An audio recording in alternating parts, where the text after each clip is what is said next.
Alright, when you are squirting out some white acrylic paint, this one's already dry, so I'm just going to remove that. Be sure when you're using our big stuff that you're just doing a little bit. It's really hard, it does come out fast because we are out of these little tubes. So I'm just going to make a real cute octopus tentacle. This is my worksheet that I made for y'all. You're going to copy yours into that one. So most octopi have like some cute peach, pinky colors. So I'm going to start by using some vermilion and some ochre and white. And I'm going to keep my paint above my hand so I don't mess up on myself. Excuse me. Alright, so my darker versions are going to go along the outside. This should be smooth. We're just practicing some textures for our project. We're going to be drawing animals and painting them. Might make the inside of this darker later, and I'm going to get my burnt sienna out for that. Ooh, this one's brand new.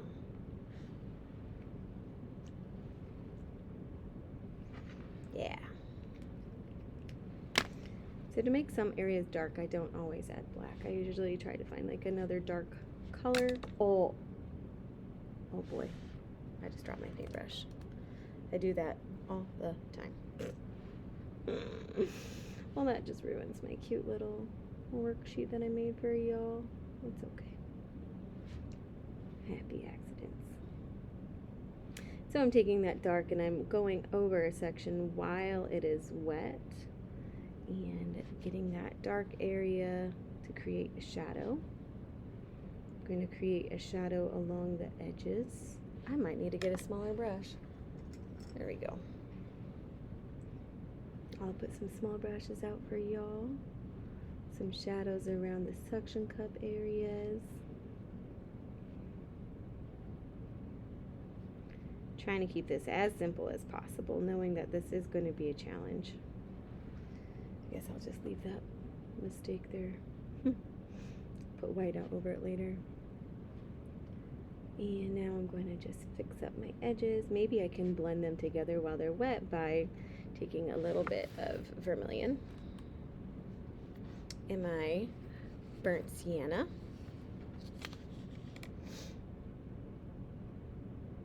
Two little piles. I don't usually mix all of them together, just right at once. So now I'm getting rid of that line that was there to create a nice tonal shift. And I do this part while everything is wet. Okay. I'm going to take a little bit of my vermilion, put it in another pile, get the ochre, stir that together to get more of a yellow, red-orange. Yellow-orange, yeah. Just to have some variety in my colors going around this.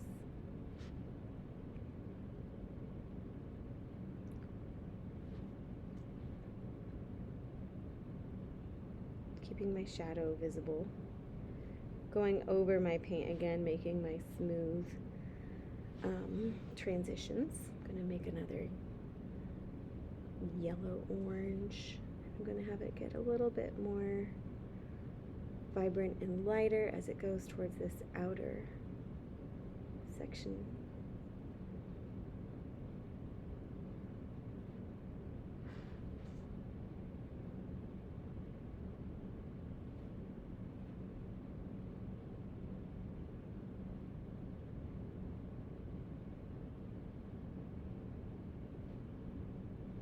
And I'm going to just have my nice contrast in here. Use some more of that yellow so that my swirl stands out still.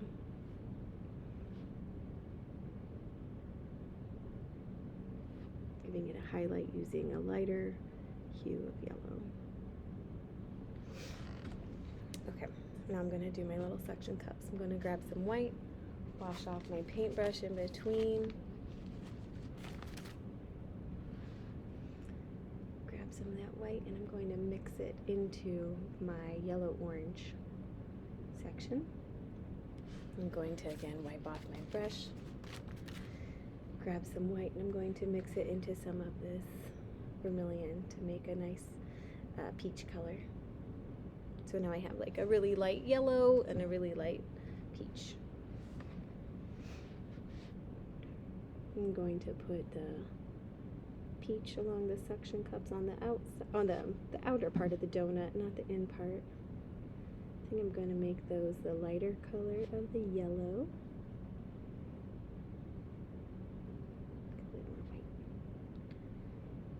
Mix that all together so we don't see any swirls. Try to keep your puddle really close together, your little paint puddle, so it's not too spread out. When it spreads out, it's going to dry out a lot faster.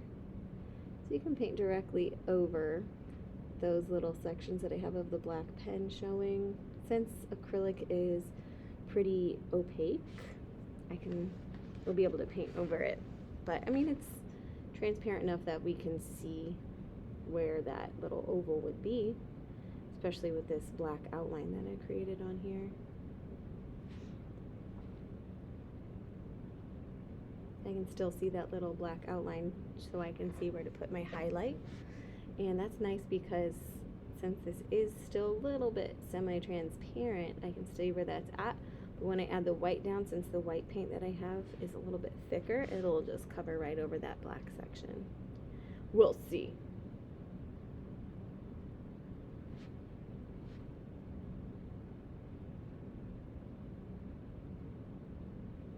I went over my line a little bit, and that's okay. I'll just touch it up later.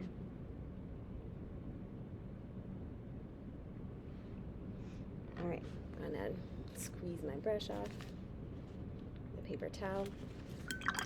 Wash it off. You really have to make sure your paintbrush is dry, otherwise your acrylic is going to be really thin. I'm going to take my little light yellow, put it there in the middle.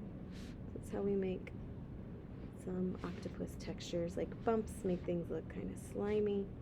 It's all about where you put your highlights and your shadows.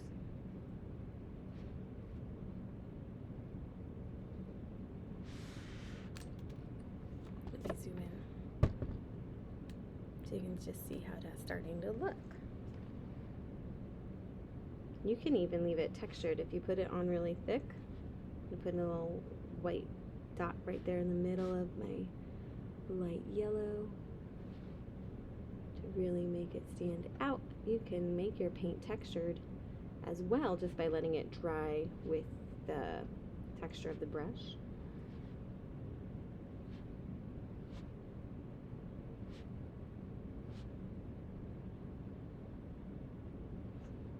I'm going to add in another highlight right there because I think that would make it look really nice. It's okay if yours doesn't match mine completely. We're just working on paint application. I also messed that part up a little bit, so I'm going to clean it up with that peach color that I have saved. There. I'm going to take some white and I'm going to put a white polka dot in the middle of that yellow. It's a subtle highlight, but it's there and it's going to make it look shiny when we add these highlights.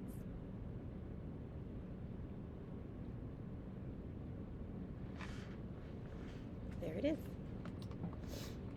I can't believe I made that mistake. That's okay.